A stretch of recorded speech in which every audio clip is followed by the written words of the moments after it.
Introducing Porter Gage, a new companion that's available to you with the Nuka World DLC. Porter Gage is a sort of raider mini-boss. You find him towards the beginning of the game, and he helps you out when you get in a sticky situation.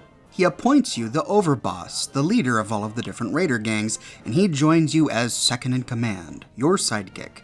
Make sure that you have him join you as a companion as early as possible so that you can get his relationship perk as soon as possible. I'll explain why later in the video. With this video, we're going to go through every single affinity conversation you can have with Porter Gage as he joins you as a companion. Porter Gage is a complex individual and left me pretty conflicted at the end. Stay tuned to the end. We're going to talk about his perk and about how he's kind of got a conflicting personality. Do bear in mind that this video does contain story spoilers, so just don't watch it if you don't want spoilers. To build affinity with Porter Gage, steal things and pick locks. Those are going to be two of the easiest, most repeatable ways to go about building reputation. Also, try to avoid using chems when you're with Gage, because he doesn't like it and you actually lose affinity if he catches you doing it.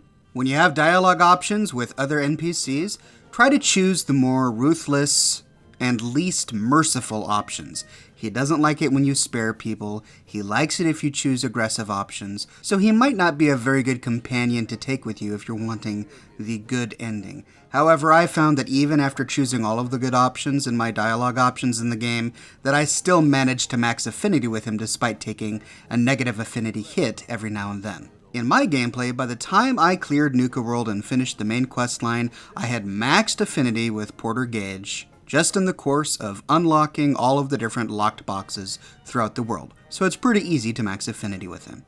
Here is what his affinity conversations sound like. Is everything okay? Yeah, sure, all things considered. Just been thinking is all. That whole thing with Coulter, I know we talked about it some, but it could be a sore spot between us, yeah? I mean, here I went and turned on the overboss.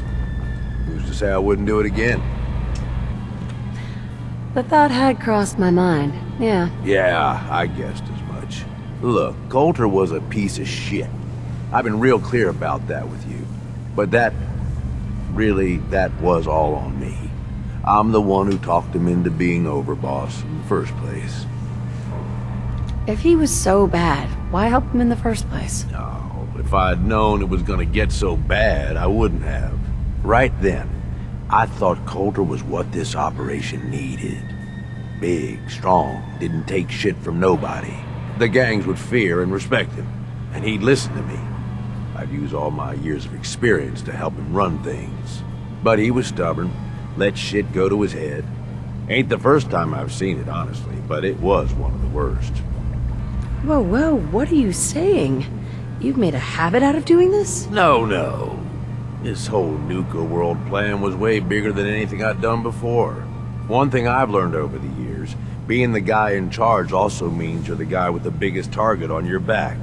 Whether it's another gang looking to take whatever you've scraped together or some punk thinking he knows better than the boss, there is always someone gunning for you. I don't want that target on me, but if I can be the guy just behind the guy in charge, well, that suits me just fine. If I got his ear, I can steer things in a direction that benefits me, and usually everyone else. You wanna get behind me and whisper in my ear? Gage, I didn't know you had it in you. Come on, boss. I'm being serious here for once. You ain't like Coulter. That's what I'm getting at. You ain't like the other raiders I've run with. So far, you make a pretty damn good overboss. And it's been fun running with you. I'm just saying, starting to be glad we teamed up is all. All right, fuck it. You know what I'm getting at. Let's get going. What's up? We've been running together for a while now. You ain't afraid to take what you want. And don't let anybody get in your way. Got more guts than most folks. I guess what I'm wondering is, why? What's behind all this for you? Do I need a reason? Nope. Suppose not.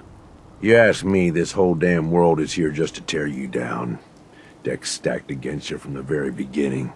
Most folks are too stupid to realize it. They just sort of stumble through, managing to scrape together some shitty little life for themselves. They struggle every day until something catches them off guard, and then that's it. Lights out. It's the best most people can do, Gage. Man, that's bullshit. Some are just too stupid to see the world for what it is. Some just don't have the guts to stand up to it. But then some folks are too aware of it, you know? They see the world for how fucked up it is. And so they decide they're gonna have it all. Right now. All the booze, all the chems, all the caps. And they don't care how they get it. In fact, if they can take it from others, they feel like they're getting the upper hand. Only, they ain't. Fucking raiders. They get so greedy, so focused on right now, they make some shitty mistakes. Wind up dead. Hell, maybe some of them are trying to get killed. And what about you, Gage? Which type of person are you? As far as I'm concerned, I ain't either of them. All these people. They either try too hard or not enough. Maybe not at all. You and me, though, we're different. We know how to walk the line between fighting for what we deserve and getting out of control. Don't know about you, but I had this shit figured out early.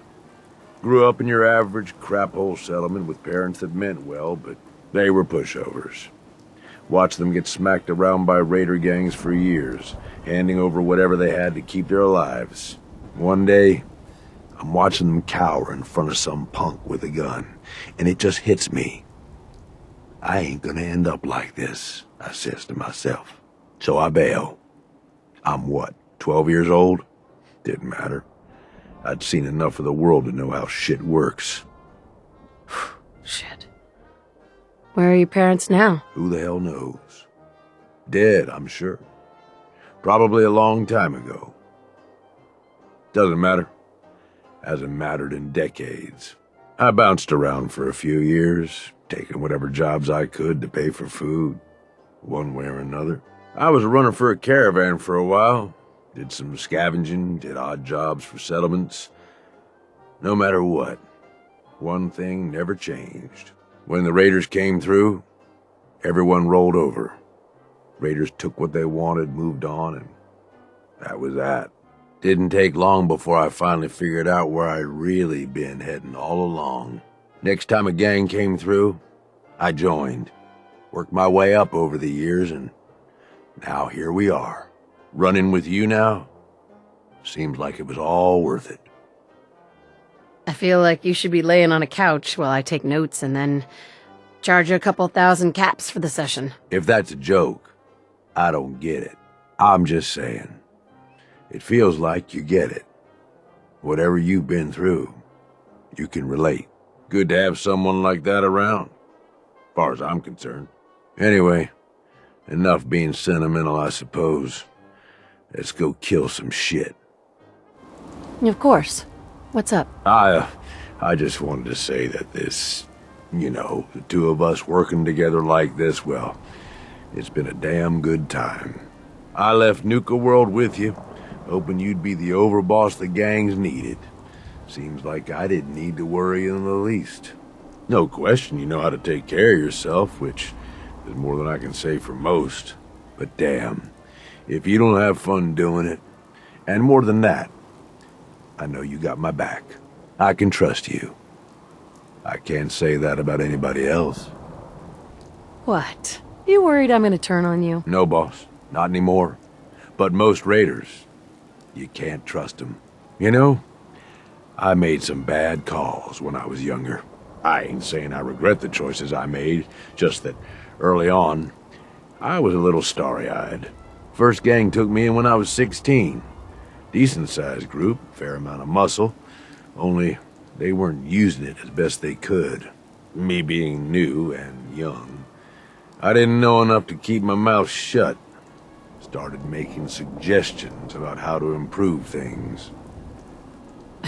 Oh, I can just picture it now. Excuse me, Mr. Raider Boss, but, I have an idea. Yeah, that's probably about how it sounded. Eventually, the boss approaches me. Connor, his name was.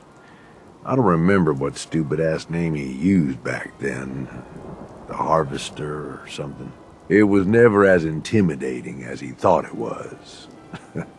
Laughable almost.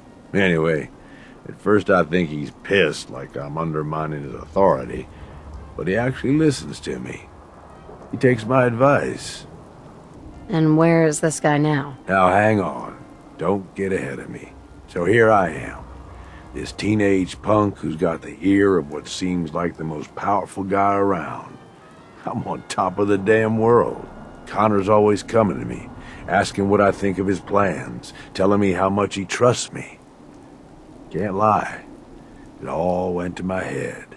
After something like a year of working closely together goes by, we come up with this plan to make peace with a rival gang. We work the whole thing out in secret, where we meet on neutral ground, who does the negotiating, and what happens if shit goes south. I was more than happy to take point on negotiating, with 3 of our biggest guys to back me up in case no one took me seriously. Since we're talking about it, I'm assuming the story doesn't end with your death. Brilliant. No wonder you're in charge. About an hour in, they're just starting to come around and realize the deal is in their best interest. And then, I hear it. Gunfire and explosions. Lots of both. At first I'm thinking, oh shit, something went wrong. Connor's gonna have to bail us out. But the more time that goes by, the more I start to realize what's happening. The fucker set me up, and I fell for it. See, he figured he's pumped me for all the information I was good for.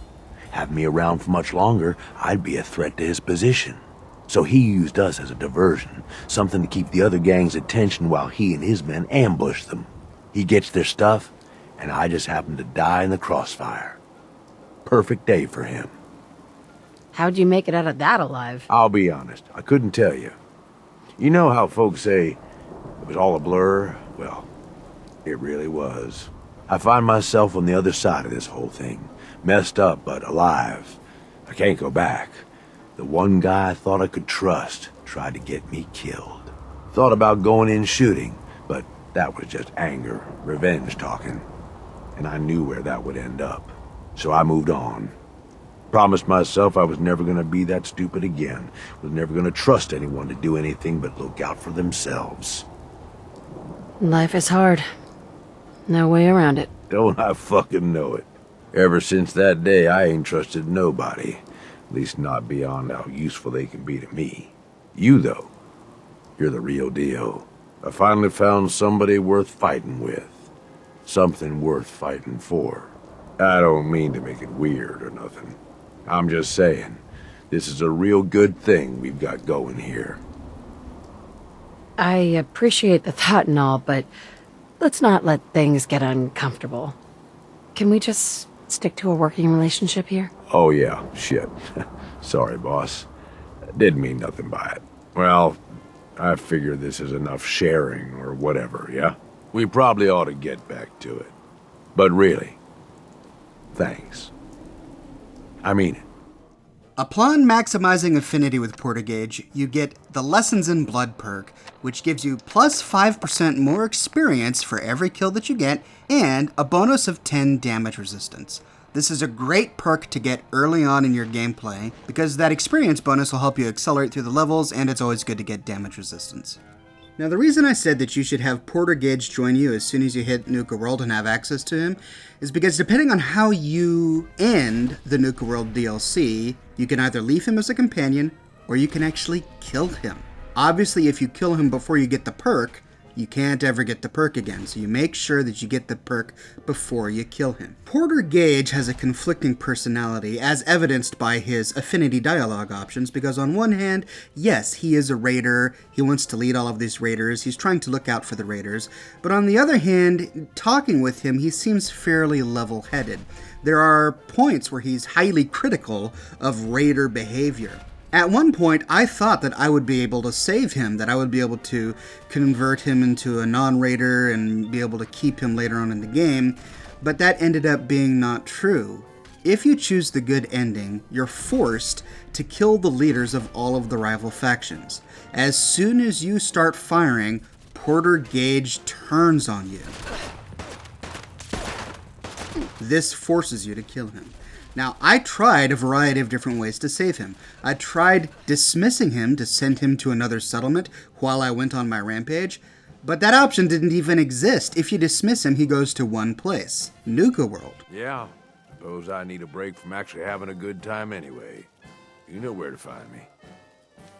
So you can't send him anywhere else to avoid aggroing him in the game. Sadly, this forces you to kill him.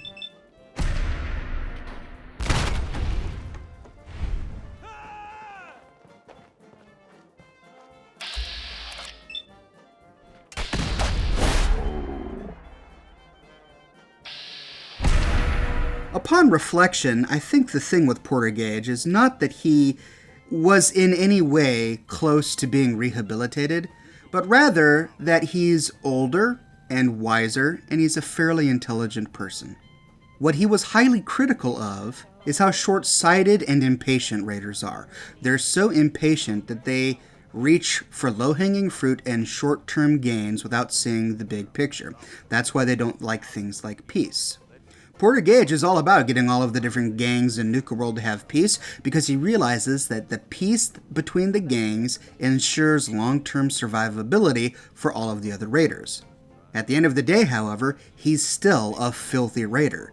And when you conquer Nuka World, his next goal is to conquer the Commonwealth. I'm thinking it's time we set our sights on the Commonwealth. Need to take it. Commonwealth has a ton of shitty little settlements that could be put to better use. Don't you think? That's right. Porter Gage is the one who wants to send you back into the Commonwealth to take over the Minuteman settlements. Some of them that you already even own. He wants to steal resources from settlers and take over the Commonwealth for the raiders. If you're doing a raider game playthrough, then that's great. But if, like me, you're doing a Minuteman playthrough and you've spent a lot of time on your settlements, that is not so great.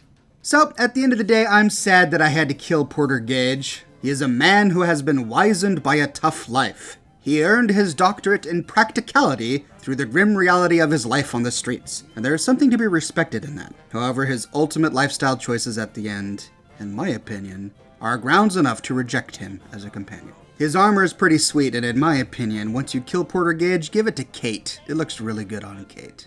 Well, ladies and gentlemen, that is the story of Porter Gage and how I ended up having to kill him in my playthrough. Let me know what you guys decided to do with Porter Gage in your gameplay. I'm curious. I'd love to know other opinions on this really interesting character and a welcome addition to the Fallout 4 universe. Thank you so much for watching. Be sure to subscribe for more videos like this, and I'll see you all very soon.